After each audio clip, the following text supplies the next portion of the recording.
Fertility Podcast has been sharing expert content and patient stories now for a whole decade.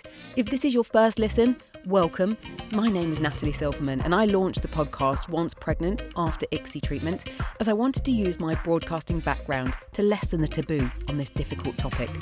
Whilst I spent the first year being anonymous, as my audience grew, so did I. And once I put my name to the pod, everything changed. Since then, I've continued to work in the patient advocacy space, and the Fertility Podcast has gone from strength to strength, so we thank you for your support. Kate joined me as co-host in 2019, and whilst I've loved every minute of making this for you, I love even more that you now have Kate at the helm as your host. Kate is an independent fertility nurse consultant, and you couldn't be in safer hands. I'm currently spending my days working hard with Fertility Matters at Work to help the workplace become more fertility friendly. For those of us trying to manage our jobs alongside trying to become parents, we're dedicated to helping you feel less alone. And if the Fertility Podcast has helped you in any way, please do take a moment once you've listened to hit the follow or subscribe button, and if you want to leave us a review, that would be amazing. Help us celebrate the 10th anniversary of the Fertility Podcast in style. Enjoy the show. Do you have questions about fertility nutrition and how your diet can optimise your fertility? Hi, welcome to this episode of the Fertility Podcast. And as it sounds, we're actually going to be discussing fertility nutrition. And it's one of the questions that I get asked an awful lot. A lot of you want to know about how you can optimize your fertility through eating right, and whether or not there is actually such thing as a fertility diet. So we're going to be talking about that today. And full disclosure, today I don't have any fertility news to update you on. And the reason for that is we're doing this a little bit ahead of time because Ella, my intern, is in desperate need of a bit of a holiday. So she's taking a bit of a break, mainly so she can get all of her assignments done because she's still at uni, and also to hopefully recharge her batteries a little bit. So sadly, no fertility news in this one, but I promise I'll be back very soon with some relevant and up-to-date fertility news on what's happening in the world of fertility. So all ears for that episode, because I will be updating you, I'm sure, with loads of stuff by then.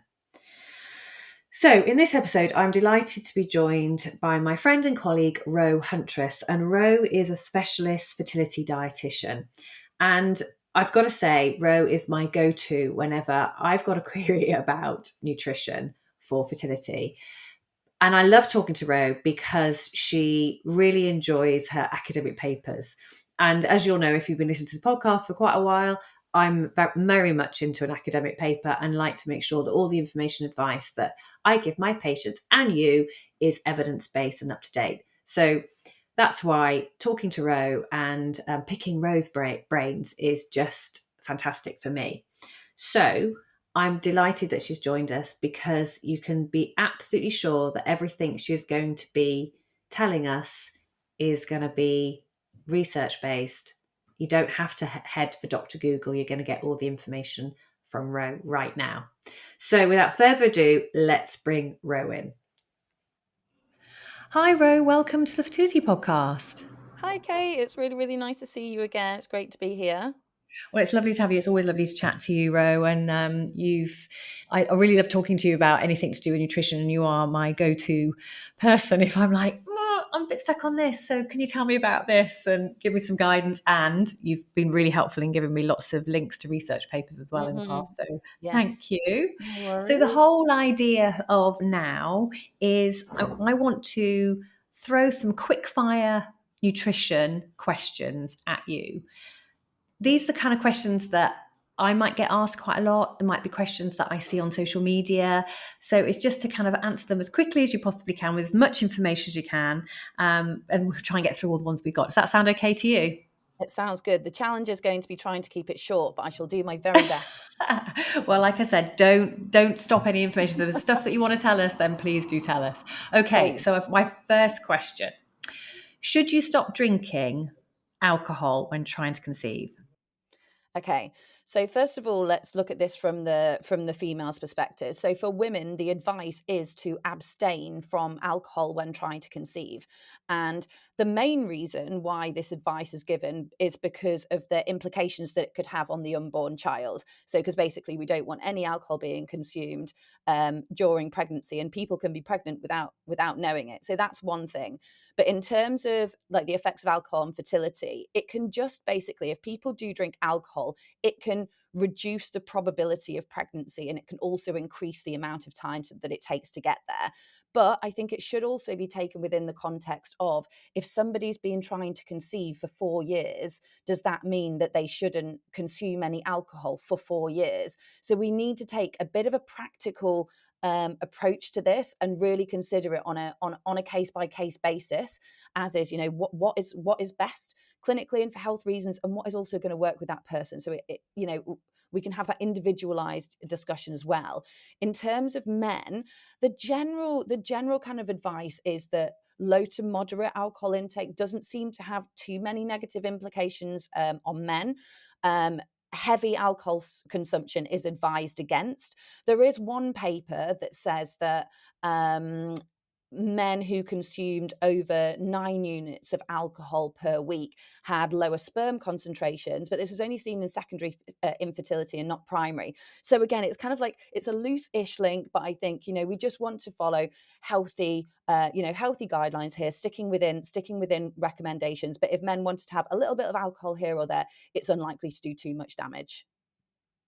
Fab, thank you. And it is difficult. I completely hear what you're saying when you're talking about people who've been on a long fertility journey, and we give up so much, don't we, when we're trying to conceive, that actually sometimes having a glass of wine on a Friday night is a bit of a luxury, and we've got to have a sensible approach to that. Yeah. So I completely agree with what you're saying. Yeah. So what about caffeine? Does that impact on fertility? So caffeine is a really common question that comes up, and really, there isn't actually a huge link between caffeine and fertility per se, but it's more in terms of the miscarriage risk. So we know that increased caffeine intake increases the amount, the rate of miscarriage, and we just know that as a fact. So the advice is to stick below 200 milligrams of caffeine per day. So if you're thinking, say, like an average cup of, say, like instant coffee, there might be 100 milligrams per cup. So sticking to below 200, but there is actually some research to suggest that it may be better for people who've had recurrent miscarriage to even drop that down a little bit further. So perhaps below 100 milligrams per day. So say sticking to that 1 cup of coffee, for example. And the question that I always get asked when I'm explaining exactly that to my patients, and if their partner is with them, or they might even say, what about my male partner and caffeine? Yeah, so again, there isn't kind of like a huge link, but what we want to say, we tend to say to stick around the same for men, around about kind of like 200 to 300 milligrams of caffeine per day, and not to go over that. Just even in terms of general health, people aren't advised to go over 400 milligrams of caffeine. So we just want to be safe. We want to be quite moderate in our approach. So 200 to 300 milligrams of caffeine for men is generally, staying below that is generally what we tend to advise. Fab. And one that I get asked a lot here about supplements is, should people just take folic acid and vitamin D because we know that there's the science and the research behind this, or should they take a prenatal that has those included? Yeah. So I am actually quite an advocate for women taking prenatal supplements, those who are struggling to conceive, just because there is actually a reasonable amount of evidence in their effectiveness of increasing probability of pregnancy, reducing the time it takes to get there, even things such as... Ro, just say that little bit again. Sorry, start again from probability of conception, because I just lost you there. Could I just do the question? Yeah. I'll just Yeah. start. Do you want to just start from the top? Just pretend that I've asked it. Yeah. Go when you're ready.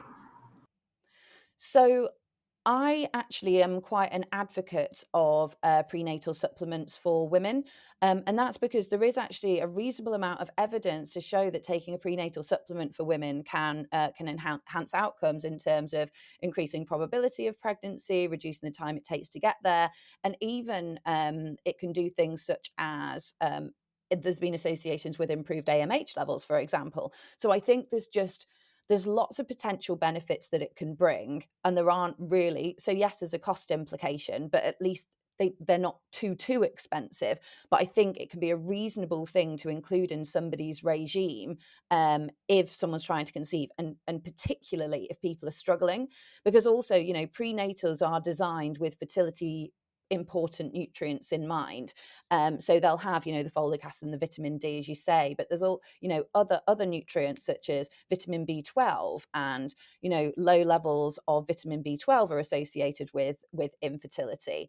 And then there's also key antioxidants such as vitamin C, vitamin E, selenium and zinc, and having those in there, I just think it's a really positive thing. If people feel that their diet is, you know, absolutely nutritionally complete and great, then in those instances, you know, then potentially not. But for a lot of people, their diet isn't perfect. I know even as a dietitian, my diet isn't perfect. So I know we were speaking a little bit earlier, but I've recently gone through egg freezing, and I was taking a prenatal supplement in the months leading up to that, just to kind of like fill any holes and gaps that may have been there. So I do think that it can help from a variety of different angles.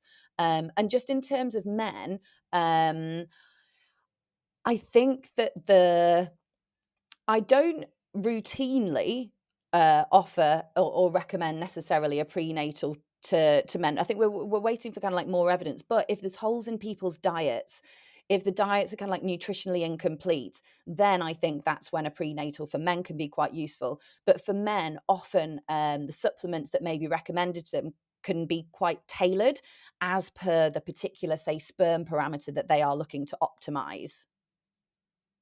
Excellent. Okay, fab. And thanks for adding in about men, because that is important. And again, a question I get asked all the time. So what about probiotics?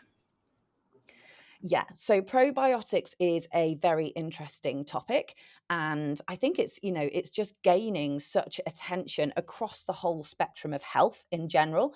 But thankfully, because I do think that it's a fascinating area, and one that's just going to continue to grow and evolve. Thankfully, you know, there is an interest here within the fertility space and reproductive health as well. So I would say, you know, what we know at the moment is like dysbiosis, so kind of an imbalance of microorganisms in the gut, does have associations with infertility, and lactobacillus is the key genus of interest here, really. And what we tend to see is lower levels of lactobacillus in potentially cases of infertility, but we do see it in people with PCOS and with endometriosis, interestingly enough. And then there's other associations with low levels of lactobacillus and implantation failure, and also miscarriage as well. So there are lots of links here. So I think it shows promise. However, I think what we're lacking here is that experimental data to say taking this probiotic is going to, you know, increase live birth rates, and increased chance of pregnancy. I think we're on the way there, but I think we need a little bit more evidence here, I would say. But you know, if people have, again, with taking a probiotic, it's very unlikely to cause harm, but it could offer benefit. For some people, it may have no effect. So I think you just need to consider, is this something that could be a good idea for me? You know, you can ask yourself that question. You can go and speak to a fertility, you know, dietitian, nurse, whoever your fertility team may be, and just have a conversation around, is this an appropriate thing for me to try?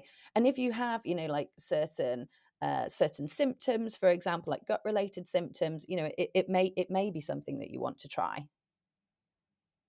Great. Yeah, that's fantastic. And I think you're right when you're saying that with a dietary supplement, they're unlikely to do any harm because they have to go through various testing and regulations, and we know that, which is great. So therefore, whilst we don't know for sure that they're going to necessarily benefit, the harm risk versus benefit basis, you can make an educated decision, as long as they're not hugely expensive and going to cause problems then financially, because some of them can be expensive, can't they? Yeah, they can. And I think, you know, with things like probiotics as well, and you know, if people are coming at this from like a gut health angle because they have like issues with their gut, if you've been taking it for, you know, a couple of months, like 2 to 3 months, and you're not seeing any benefit, then, you know, there's argument to stop at that point, rather than just kind of continue. So yeah, that's something to consider as well.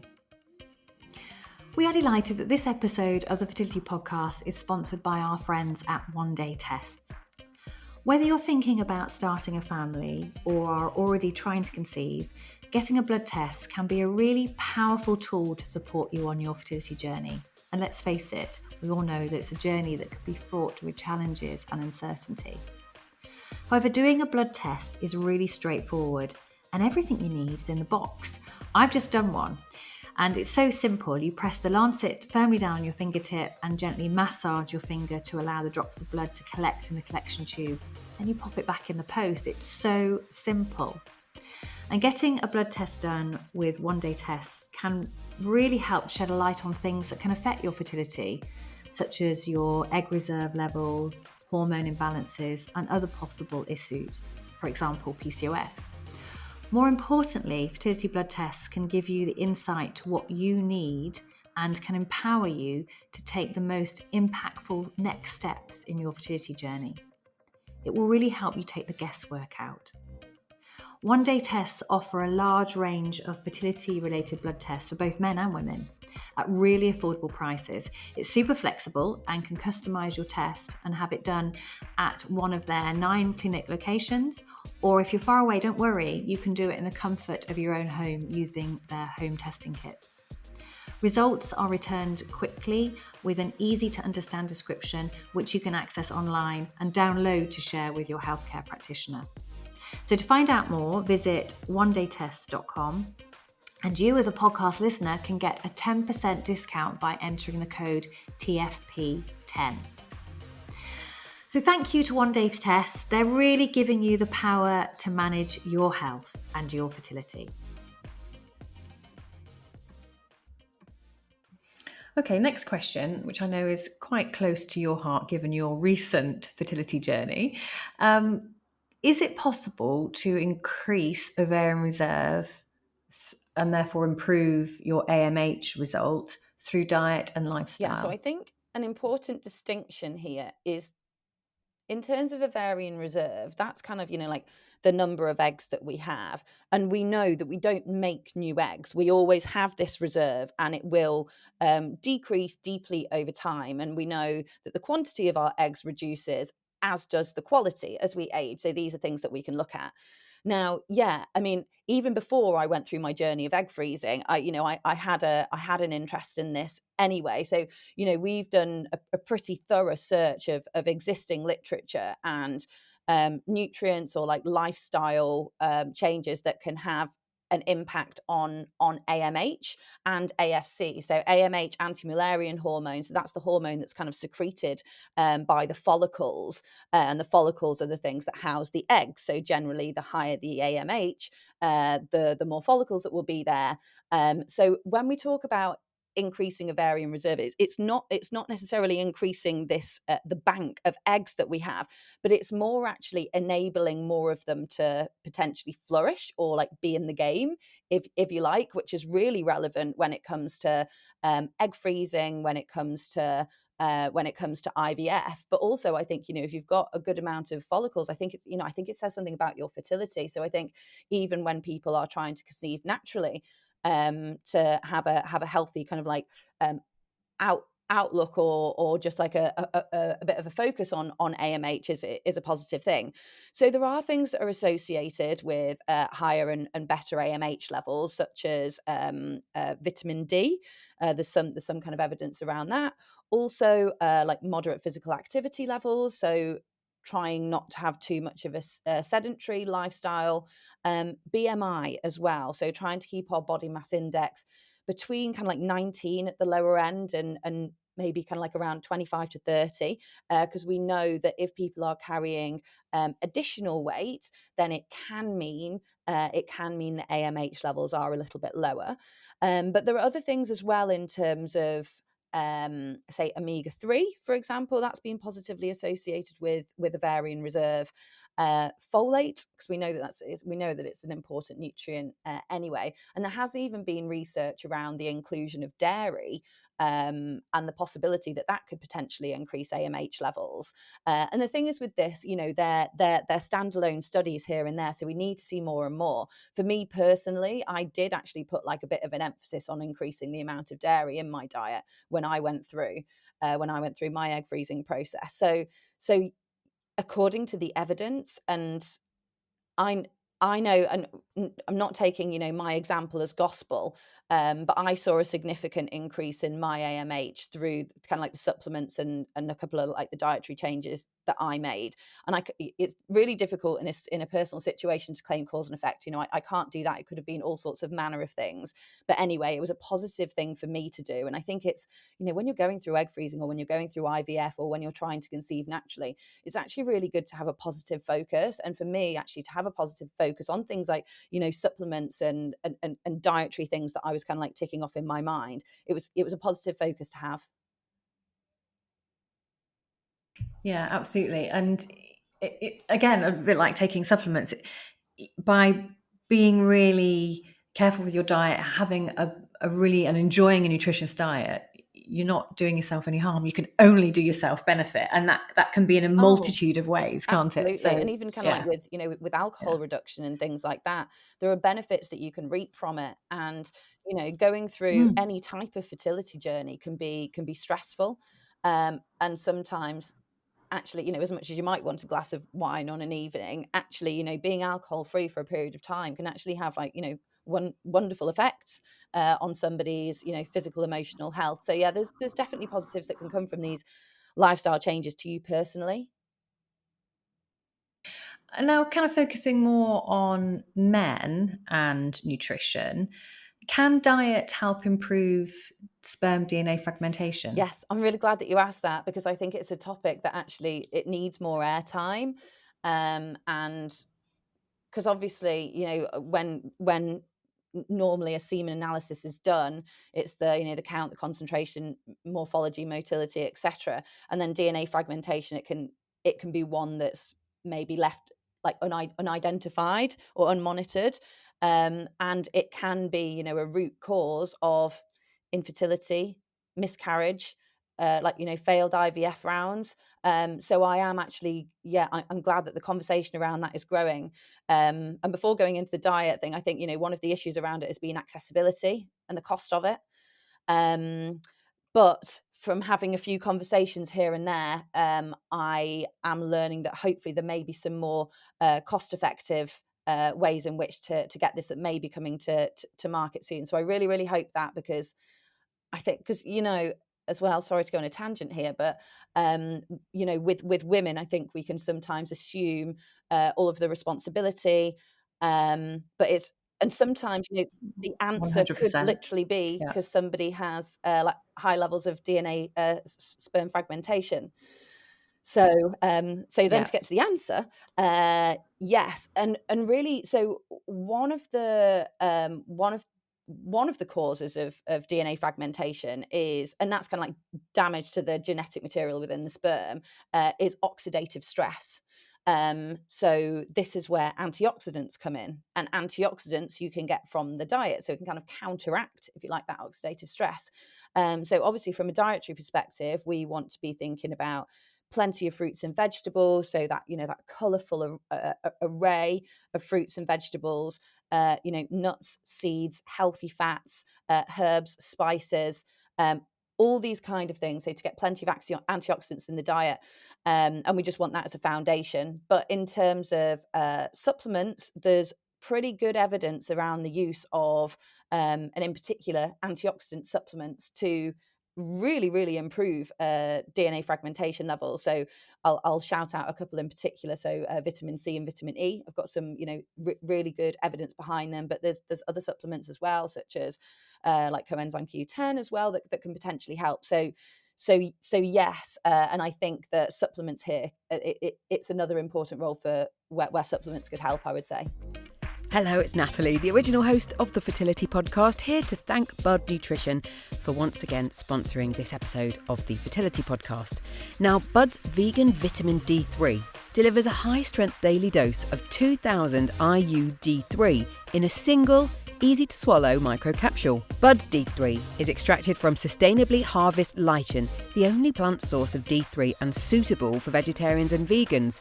Plus, it's a fat-soluble vitamin, so the clever team at Bud have added a base of coconut MCT oil for enhanced D3 absorption and assimilation. Thought of everything. D3 is the sunshine vitamin, as it's largely obtained from exposure to sunlight. But during the colder months, when the grey skies seem to go on forever, it's so important to supplement your diet and maintain healthy levels of vitamin D in the body, as this supports the immune system and helps your body absorb calcium to maintain teeth, bones and muscles. Now, studies have also found vitamin D supplementation improves successful conception rates and in pregnancy helps a growing baby's bones, heart and nervous system to develop. To find out more, visit budfertility.com and use the code FP20 because the lovely team at Bud have given you a 20% discount off your order.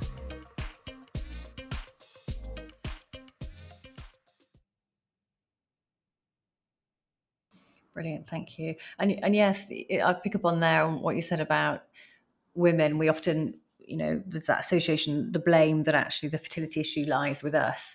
And I see so many women that might have started investigating themselves, perhaps by having some blood tests done, perhaps by accessing a scan, starting to work on their diet, work on other factors, start tracking their cycles. And then when I ask about their partner, oh no, he's not had a sperm test done. I'm like, right, let's start right at the very beginning, because there's no point us just looking at you in isolation, because it takes two to make a baby. So we need to be looking at both. So thank you. That was a great answer. What about protein and fertility? So really, what we're looking for, we want to achieve, a healthy, well-balanced diet, because, protein is like the building blocks of everything, really, in our body, including, sperm, for example, and just like all of our cells, we require protein. But really, in terms of where the evidence lies, it's not necessarily okay. If we increase protein, this may help natural conception. I would say that we just want to have adequate protein in the diet. But there is some research around a higher protein diet for women going through IVF, because it's been linked to improved outcomes there, increased number of blastocysts, and also improved outcomes with IVF. So those who are going through IVF may consider a slightly higher protein diet, but I think the key message really is just to have sufficient protein. Then there's kind of a sub question to that around the type of protein. So, when we think about, because protein, we can think of it as a macronutrient, but then we can think about it as to the types of foods that we may have. So, when we're looking at meat, for example, there's lots of, great nutrients in there, such as like iron and vitamin B12, for example. But when we compare, red meat to white meat, red meat's going to have higher levels of saturated fat. And it's not to say that you can't have it, but we'd say maybe limit red meat to a few times a week. And then look at other protein sources as well. So your white meat, but also like fish is excellent as well. The oily fish is a great source of omega-3 that we know is really powerful and important for overall health, female fertility, male fertility. But also fish is like a great source of iodine, for example. And that's important in terms of our thyroid health and therefore our hormone balance. So yeah, I would think of kind of like the types of protein that people are having and just choosing those healthier varieties. One more note on that as well is there's association between plant-based protein and lower rates of ovulatory infertility. So infertility that's associated with ovulation. So the advice is to try and include plant-based proteins as well. So things like legumes, for example, and having that as part of the diet. Brilliant, thanks, Ro. It's got quite noisy downstairs. So just because I should have said at the beginning, we try and keep each episode to kind of no more than 20 minutes, really, just because we find people they just tune up, stop listening. So perhaps with these next few, just perhaps, I know there's so much that you want to share and I'm loving it, but just perhaps try and keep those down a little bit, just so we can get rattled through these next few. But I'm back to is a specific diet to help improve fertility in a minute, because I think we can probably end on that one, and that might have a bit more to say on that one. Okay, so next question then. what's your opinion on inositol for PCOS? Yes if I'm or to say no? yes or no, I would say yes. But similar to what we were saying before, if you don't find that it's having any benefits for you, just you can stop. You can stop. So I would say yes, it can be worth trialing in people that have certain symptoms. But if it's not working, don't feel that you need to continue it. Fab. And you mentioned a little while ago about coenzyme Q10, and it's one that I do recommend for my patients that are particularly that are over the age of 35. But what dose? Because it's so difficult in all the literature, all the research looks at a kind of dosage from anywhere from 200 to 600. What would you and to be say honest, would be they're the kind of optimum like dose? they're generally recommended, and that anything between 200 and 600 is a safe dose. But there is a question of like tolerability. So some people actually find it difficult to have 600. So I say 300 could be a good starting point. If people wanted to increase it up to 600, there's generally not really any safety implications. But I think when it comes to supplements, it's always a really good idea to talk it through with your individual fertility team. Fab. And again, you mentioned dairy, and you and I really appreciate and understand the importance of dairy in the diet. But you do see a lot of people that are thinking of cutting out either dairy or gluten. So should they cut out dairy and gluten when they're trying to conceive, or should Generally it form form part part of a of a healthy healthy diet. If diet? people have issues with either dairy or gluten, so it causes particular symptoms for them, then that is a reason to maybe exclude it, reduce it, find an alternative. But cutting it out for no reason, there's no science to recommend that people should do this. But if with anything, if you're ever taking a food group out, just ensure that the nutrients are replaced.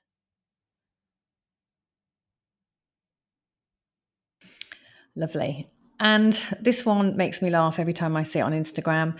Big Mac and fries after IVF, yes or no? I know that I have to try and keep these answers short. Basically, it all kind of like it comes about as a result of potential. Sorry, I was going to go into a long answer. I need to keep it short, don't I? I can't. Oh, you're on mute. That's why. Sorry, Yeah. just summarize as much as you can, yeah, if you don't mind. Okay, so if I'm to give a very short answer on this, it's not necessarily required. It's if people are at risk of OHSS, basically. This is where this kind of this practice comes from, and having a little bit of sodium to counteract kind of like additional fluid. There's theory to it, but I think after say like egg retrieval or after a transfer, I think sometimes people just they want to have something that they're just going to enjoy, and I think that fertility treatment can be stressful. So I would just say after it, you just go. If you want to have a Big Mac, go and have a Big Mac. But yeah, from the nutritional point of view, there's potential benefit that could come from a slight increase of sodium at that time. But equally, there's probably another nutritious but still as enjoyable way of getting that sodium into the diet. Maybe going for a nice lunch somewhere and having more of a nutritious diet than actually a big Mac and fries in one go. So on that note then, let's end with a question I get asked all the time. Is there a specific diet to help improve fertility? Again, trying to keep the answer short, but the good foundation for both men and women is the Mediterranean style diet. So we're talking plenty of fruits and veg, nuts and seeds, herbs and spices, oily fish, olive oil, and that just serves as a really, really good foundation. You can then start to get into the more specifics dependent upon where you are at that fertility journey, but I think it's a really, really good place for everybody to start. I totally agree. And there's nothing, I always say to my patients, nothing nicer than eating grease on a plate. All those beautiful colours, all that lovely nutritious food. Just takes me back to going, well, I'm going to Greece in a few weeks. So that's great. I've got another Greek holiday. I know, lovely. So I should be enjoying the Mediterranean diet more so out there for sure.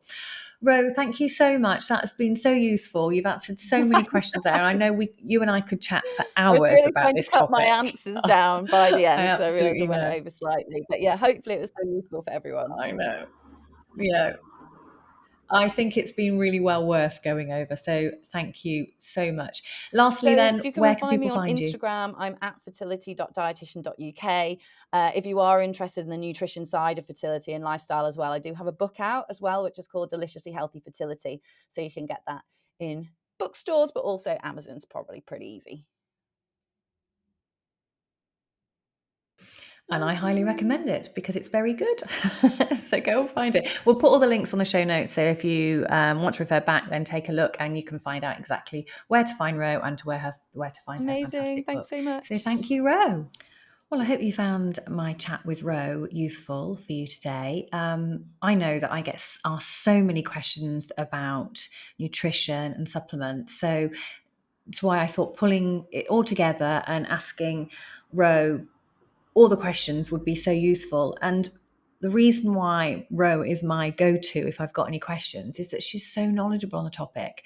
And as a dietitian, she's incredibly evidence-based, which appeals to my nature too.